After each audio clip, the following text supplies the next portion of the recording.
Top ടിക്കറ്റ്സിന്റെ പുതിയൊരു എപ്പിസോഡിലേക്ക് എല്ലാവർക്കും സ്വാഗതം.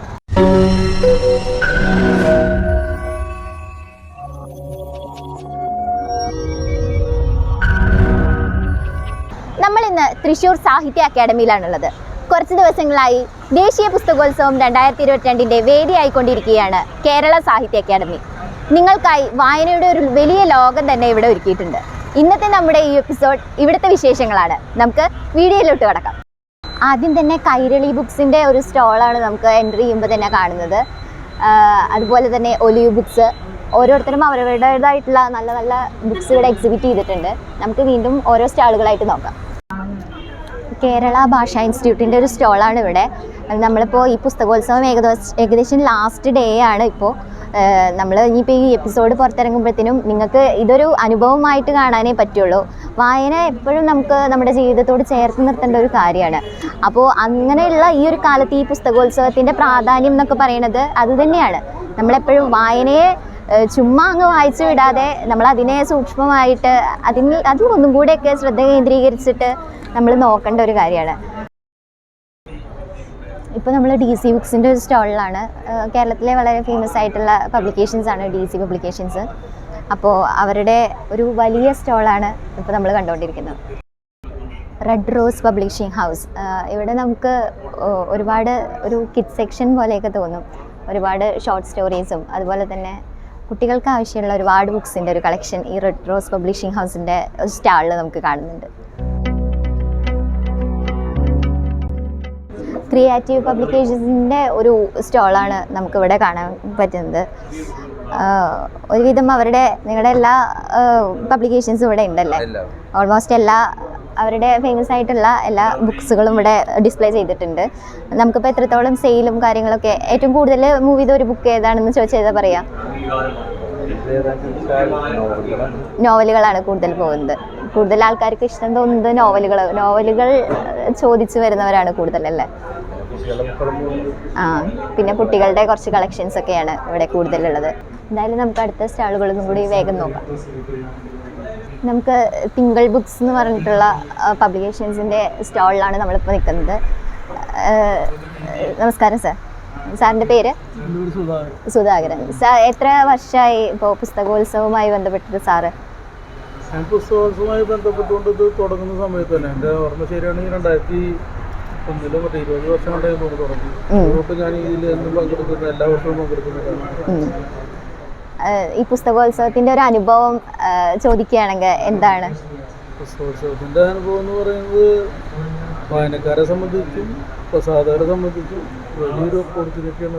അതുകൊണ്ട് പുസ്തകം കൂടുതൽ വിറ്റഴിക്കുന്നവരൊരു കാര്യങ്ങളും അതുപോലെ വായനക്കാർക്ക് കൂടുതൽ പുസ്തകങ്ങൾ തിരഞ്ഞെടുക്കുന്നതിനുമായിട്ടുള്ള ഒരു രീതി എന്നുള്ള രീതിയിൽ പറഞ്ഞു. നമ്മൾ ഒരു പബ്ലിക്കേഷൻ പോയി നോക്കുന്നതിനെക്കാട്ടിലും ഒരു കുടക്കീഴിലെല്ലാം നമുക്ക് കിട്ടുന്ന ഒരു അനുഭവമാണല്ലോ. ഏകദേശം 10-60 പ്രസാധകർ കേരളത്തിലുടനീളം 10-60 പ്രസാധകർ പങ്കെടുക്കുന്ന ഒരു വലിയൊരു പരിപാടിയാണ്.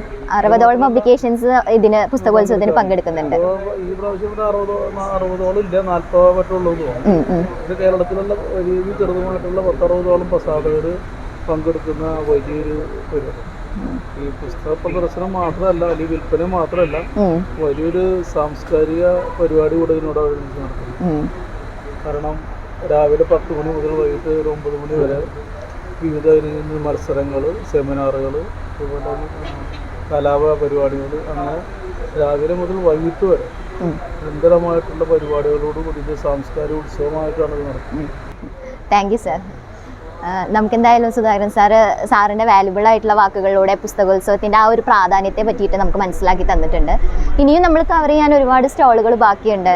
ഒരുപാട് പ്രഗത്ഭരായിട്ടുള്ള അതുപോലെ തന്നെ ചെറുകിട പബ്ലിക്കേഷൻസ് ഉൾപ്പെടെ എല്ലാം ഉണ്ട്. നമുക്ക് എന്തായാലും നോക്കാം. കേരള സംഗീത നാടക അക്കാദമിയുടെ ഒരു സ്റ്റോളാണ് നമുക്കിപ്പോൾ കാണാൻ പറ്റുന്നത്. വളരെ പ്രഗത്ഭരായ എഴുത്തുകാരുടെ വലിയൊരു കളക്ഷൻ. നമസ്കാരം മാഡം. ഏതൊക്കെ കളക്ഷൻസാണ് നമ്മളിപ്പോൾ കൂടുതൽ ഇവിടെ എക്സിബിറ്റ് ചെയ്തിരിക്കുന്നത്? കേളി, പിന്നെ നമ്മുടെ ഓരോ കലകളെ പറ്റിയുള്ള നാടകം നമ്മൾ പ്രസിദ്ധീകരിക്കുന്നു മാത്രമേ ഉള്ളൂ. സംഗീത നാടക അക്കാദമിയുടെ പ്രസിദ്ധീകരണങ്ങളാണ് കൂടുതലായിട്ട് ഇവർ നാടകം, കേളി എന്ന് പറഞ്ഞിട്ടുള്ള പബ്ലിക്കേഷൻസ്. ലൈക്ക് കലകളുമായി ബന്ധപ്പെട്ട് നിൽക്കുന്ന ഒരുപാട് പ്രസിദ്ധീകരണങ്ങൾ നമുക്ക് ഈ സ്റ്റാളിൽ നിന്ന് ലഭിക്കും കേട്ടോ. എന്തായാലും വളരെ മികച്ച ഒരു കളക്ഷൻസ് തന്നെ അവർ നൽകിയിട്ടുണ്ട്. കേരള ലളിതകലാ അക്കാദമിയുടെ ഒരു സ്റ്റാളാണ് ഇനി നമ്മൾ പരിചയപ്പെടാൻ പോകുന്നത്. എത്രത്തോളം ബുക്സ് ഇപ്പോൾ നമ്മൾ എത്രത്തോളം പ്രസിദ്ധീകരണങ്ങൾ ഈ ഒരു പുസ്തകോത്സവത്തിന് വേണ്ടിയിട്ട് നമ്മളിപ്പോൾ എക്സിബിറ്റ് ചെയ്തിട്ടുണ്ട്? 60-65ഓളം ബുക്കുകളല്ലേ?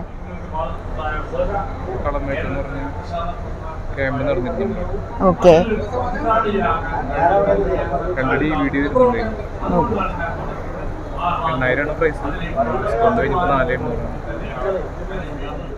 കേരള കലാസംസ്കാരവുമായി ബന്ധപ്പെട്ടിട്ടുള്ള ഒട്ടനവധി പ്രസിദ്ധീകരണങ്ങൾ നമുക്കിവിടെ കാണാൻ കഴിയുന്നുണ്ട്. നമുക്ക് ഇതിന് തൊട്ടടുത്ത് തന്നെ വേറൊരു സ്റ്റോൾ നമുക്ക് വേണ്ടിയിട്ടുണ്ട്.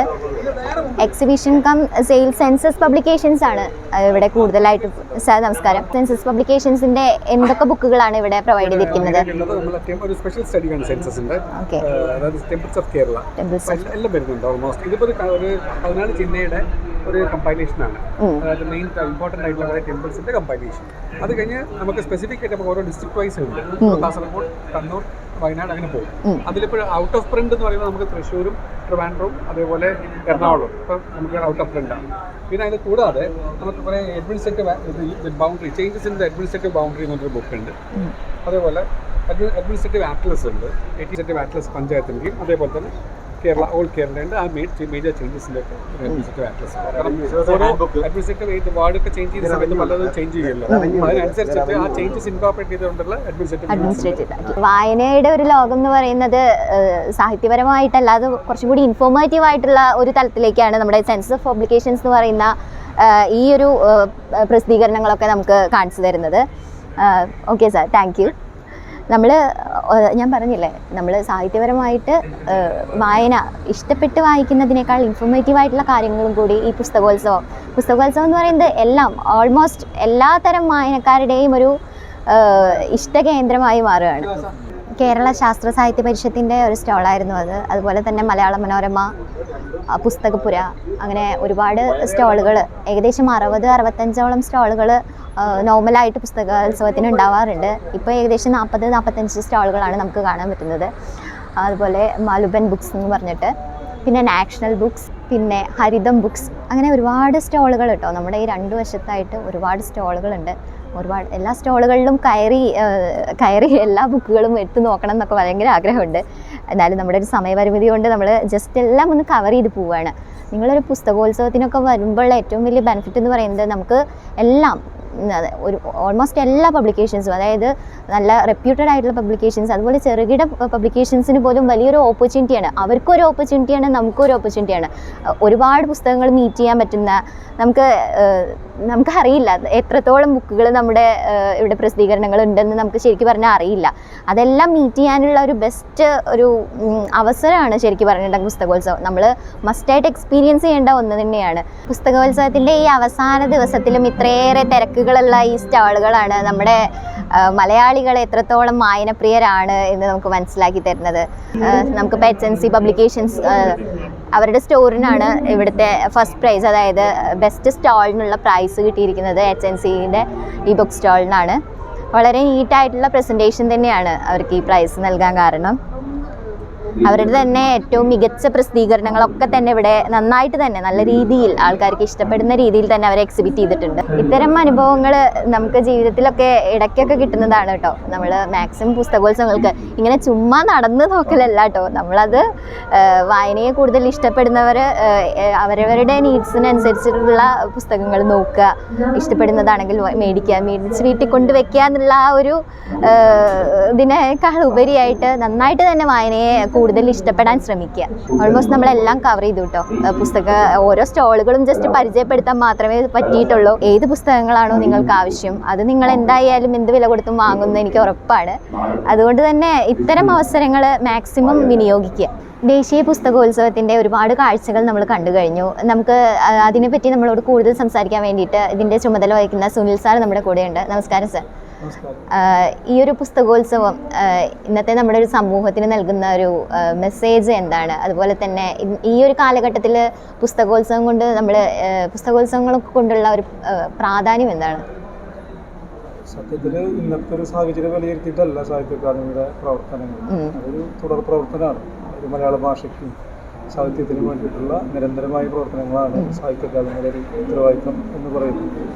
അതുതന്നെയാണ് ഇവിടുത്തെ പ്രവർത്തനങ്ങളുടെ ഒരു ആകത്തുക. നമുക്കറിയാം, നിങ്ങളിപ്പോൾ ചോദിച്ചില്ല വർത്തമാനകാല സാഹചര്യം. അത് എല്ലാ കാലത്തും ഇപ്പോൾ സ്ത്രീ സമത്വമായിട്ട് ബന്ധപ്പെട്ട ഒട്ടനവധി വിഷയങ്ങളുണ്ട്. ഇപ്പോൾ തൊട്ടടുത്ത് നിൽക്കുന്ന ഏറ്റവും പ്രധാനപ്പെട്ട വിഷയം അന്ധവിശ്വാസത്തിനും അനാചാരത്തിനെതിരെ നമ്മളെല്ലാവരും ജാഗ്രതയോടുകൂടി പ്രവർത്തിക്കേണ്ട ഏറ്റവും പ്രധാനപ്പെട്ട ഒരു കാലഘട്ടം എന്നുള്ള രീതിയിൽ പുസ്തകോത്സവത്തെ സംബന്ധിച്ചിടത്തോളം എൻ്റെയൊക്കെ ഒരു ഓർമ്മ ശരിയാണെങ്കിൽ 2003 മുതലാണ് ഇവിടെ പുസ്തകോത്സവം തന്നെ ആരംഭിക്കുന്നത്. അതിൻ്റെ ഒരു ഏറ്റവും വലിയ പ്രത്യേകത അക്ഷരമുറ്റത്ത് തന്നെ നമുക്കറിയാം തൃശ്ശൂർ ഒരു സാംസ്കാരിക കേന്ദ്രമാണ്. അതിൽ തന്നെ ഏറ്റവും വലിയ സാംസ്കാരിക സ്ഥാപനമാണ് കേരള സാഹിത്യ അക്കാദമി. ഈ സാഹിത്യ അക്കാദമിയുടെ മുറ്റത്ത് അങ്കണത്തിൽ ഇതുപോലെ ഒരുപാട് പ്രസാധകർ, അതായത് 146ഓളം പ്രസാധകരാണ്.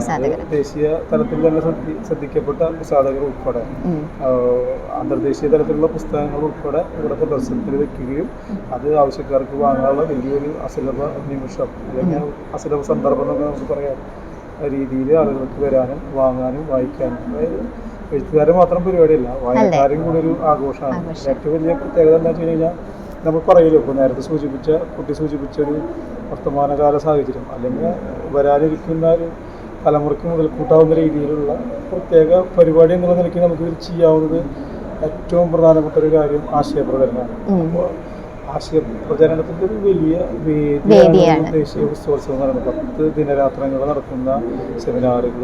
ഇത്തവണ തന്നെ ഒരു പ്രത്യേകത എൻ്റെ രചനാലോകം എന്ന് പറയുന്ന ഒരു പ്രത്യേക സെഷൻ തന്നെ ഇവിടെ ഉണ്ടായിരുന്നു. 4 പ്രശസ്തരായിട്ടുള്ള എഴുത്തുകാരൻ കയർ മീര, KGS, ഏറ്റവും ആദ്യം സാറ ടീച്ചറായിട്ട് ബന്ധപ്പെട്ട സാറ ടീച്ചറുടെ എൻ്റെ രചനാലോകം എന്ന് പറയുന്ന ഒരു സെഷനായിരുന്നു. PP രാമേന്ദ്രൻ ഉൾപ്പെടെ ഏറ്റവും മുന്തിയ എഴുത്തുകാർ പങ്കെടുത്തിട്ടുള്ള ഒരു സെഷൻ എന്ന് പറയുന്നത് അത് ഒരുപാട് ആളുകൾ സ്വീകാര്യതയുള്ളൊരു പരിപാടിയായിട്ട് അത് മാറി. എന്ന് വെച്ച് കഴിഞ്ഞാൽ പൊതുജനങ്ങളുടെ ഇടയിൽ നിന്ന്, വായനക്കാരുടെ ഇടയിൽ നിന്ന് തന്നെ എഴുത്തുകാരുമായിട്ടുള്ളൊരു വലിയൊരു സംവാദം നടത്തുകയും അതുപോലെ തന്നെ അതോടൊപ്പം തന്നെ പാനൽ ചർച്ചകൾ നടത്തുകയും അത് കുട്ടികളെ സൂചിപ്പിച്ച പോലെ വർത്തമാനകാല സാഹചര്യം വരും തലമുറയ്ക്ക് വേണ്ടിയിട്ടുള്ള ഒരു ഇടപെടൽ എന്നുള്ള നിലയ്ക്ക് നടന്നിട്ടുള്ളൊരു പാനൽ ചർച്ചയാണ്. അതിൻ്റെ വിഷയങ്ങൾ അത്രയും ഗൗരവമുള്ള വിഷയങ്ങളാണ്. സച്ചിദാനന്ദ മാഷ, അബൂബക്കർ മാഷ, അശോകൻ ചെരുവിലൊക്കെ നേതൃത്വം കൊടുക്കുന്ന ഭരണസമിതിയുടെ കാലത്ത് ഏറ്റവും അർത്ഥപൂർണ്ണമായിട്ടുള്ള ഒരു പുസ്തകോത്സവമാണ് നാളെ ഇവിടെ സമാപിക്കാൻ പോകുന്നത്. ഒരു 9 ദിവസങ്ങളായിട്ട് നടന്ന പരിപാടി. അതോടൊപ്പം തന്നെ മുൻകാലങ്ങളിൽ നിന്ന് വ്യത്യസ്തമായി വൈവിധ്യങ്ങളായിട്ടുള്ള കലാവതരണങ്ങൾ നടന്നിട്ടുണ്ട്. ഒരു ദിവസം മാജിക് ആണെങ്കിൽ മാജിക്ക് തന്നെ അന്ധവിശ്വാസവും അതുപോലെ തന്നെ ഈ വായനക്കാരായിട്ട് ബന്ധപ്പെട്ട് ബഷീർ പോലും കഥാപാത്രമായി വരുന്ന രീതിയിലാണ് അദ്ദേഹം ഇവിടെ വിസ്മയ സന്ധ്യ ഒരു മാന്ത്രിക ജാലം തന്നെ അവതരിപ്പിക്കുന്നത്. അതുപോലെ തന്നെ ഗസല്, മാപ്പിളപ്പാട്ടുകൾ, ഫ്ലൂട്ട്, ഒരു വാദ്യോപകരണം മാത്രം ഉപയോഗിച്ചിട്ട് ഒരു മാജിക് ഫ്ലൂട്ട് എന്ന് പറയുന്ന സത്യത്തിൽ അത് നമ്മളെ അത്ഭുതപ്പെടുത്തുന്ന രീതിയിലുള്ളൊരു പ്രകടനം തന്നെയാണ് ഗിന്നസ് മുരളീനാരായണൻ. അപ്പോൾ ഇന്ന് നടക്കാൻ പോകുന്ന ഡാൻസ് പരിപാടി, ഭരതനാട്യമുണ്ട്, കഥകളുണ്ട്. അതുപോലെ തന്നെ തൃശ്ശൂരിൽ തന്നെ ഏറ്റവും ശ്രദ്ധേയരായിട്ടുള്ള നാടക പ്രവർത്തകരുടെ കൂട്ടായ്മയുടെ രംഗചേതനയുടെ 3 നാടകങ്ങളുടെ അതൊക്കെ നിങ്ങൾ സൂചിപ്പിച്ച പോലെ വർത്തമാനകാല ഇപ്പോൾ സ്ത്രീ സമത്വമായി ബന്ധപ്പെട്ടതും ഒക്കെ ആയിട്ടുള്ള പ്രത്യേക വിഷയങ്ങളിൽ ഊന്നിയിട്ടുള്ള ഇപ്പോൾ ജി ശങ്കരക്കുറുപ്പിൻ്റെ നാടകങ്ങൾ ഇതൊക്കെ അത്തരമുള്ള അവതരണങ്ങളാണ് ഇവിടെ നടന്നിട്ടുള്ളത്. അതൊക്കെ പ്രശസ്തരായിട്ടുള്ള ആളുകളാണ് അതിൻ്റെ സംവിധാനം. രംഗചേതന പോലുള്ളൊരു നാടക വായനയുടെ ഒരു ലോകം അവർക്ക് മുന്നിൽ തുറന്നു കാണിക്കുക എന്നതിലുപരി ഒരു സാംസ്കാരിക കൂട്ടായ്മയെ തന്നെ നമുക്ക് പിന്നെ ഒരുപാട് ആളുകളുടെ ഒരു കൂട്ടായ്മ നിങ്ങൾ പറഞ്ഞ പോലെ തന്നെ ഒരുപാട് വായനക്കാർ, എഴുത്തുകാർ, കവികൾ. ഇവിടെ നടന്ന കവി സമ്മേളനം 21 കവികളാണ് പങ്കെടുത്തത്. അത് ആസ്വദിക്കാൻ വന്നത് 100 കണക്കിന് ആളുകളാണ്. മനസ്സിലായത്. അപ്പോൾ അത് തന്നെ നമ്മുടെ പുസ്തകോത്സവത്തിന്റെ ഒരു വിജയമാണ്. പിന്നെ ആയിരക്കണക്കിന് ആളുകൾ ഇവിടെ പവലിയൻ സന്ദർശിക്കുകയും ദിനം പ്രതി വാങ്ങുന്നവരുടെ എണ്ണത്തിൽ വന്നിട്ടുള്ള നോക്കി കാണാനായിട്ട്. അതെ, അവസാന ദിവസം പോലും സ്റ്റാളുകളൊന്നും വളരെ വലിയ തിരക്കായിട്ട് തന്നെയാണ് അനുഭവപ്പെടുന്നത്. നടക്കുമ്പോൾ നിങ്ങൾക്ക് മനസ്സിലാവും.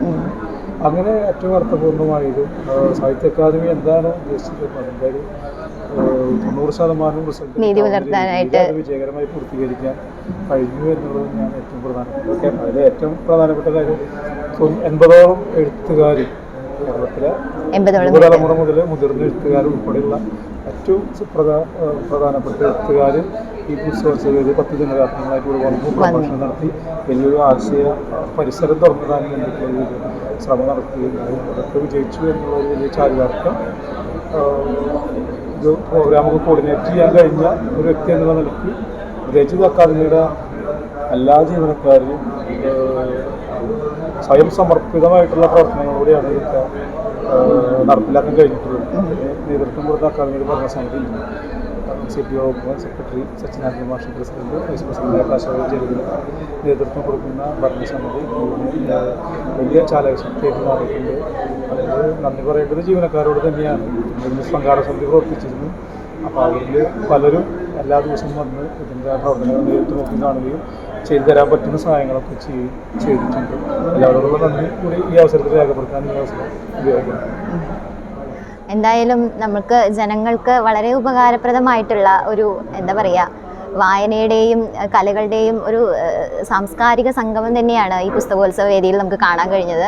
എന്തായാലും നന്ദി സർ, ഒരുപാട് നന്ദിയുണ്ട്. നമുക്ക് വീണ്ടും ഒരുപാട് പ്രവർത്തനങ്ങളായിട്ട് കാണാൻ സാധിക്കട്ടെ. Thank you sir. ദേശീയ പുസ്തകോത്സവം 2022 സമാപന ദിവസത്തോടനുബന്ധിച്ചാണ് നമ്മൾ ഇവിടെ എത്തിച്ചേർന്നത്. വളരെ മികച്ചൊരു അനുഭവം തന്നെയായിരുന്നു. ഇവിടെ വന്നതിന് ശേഷം ഒരുപാട് നാഷണൽ ഇൻ്റർനാഷണൽ പ്രസിദ്ധീകരണങ്ങളൊക്കെ ആയിട്ട് പരിചയപ്പെടാനൊക്കെ സാധിച്ചു. ഈ ഒരു വീഡിയോ നിങ്ങളുടെ മുന്നിലെത്തുമ്പോൾ ചിലപ്പോൾ ഒരുപാട് സമയം കഴിഞ്ഞിട്ടുണ്ടായിരിക്കും. എങ്കിലും ഇത്തരം സാംസ്കാരിക കൂട്ടായ്മയുടെ പ്രവർത്തനങ്ങളിലൊക്കെ നിങ്ങൾക്ക് പങ്കെടുക്കാനൊരു ഊർജ്ജം തരുന്നതായിരിക്കും ഞങ്ങളുടെ ഈ എപ്പിസോഡ്.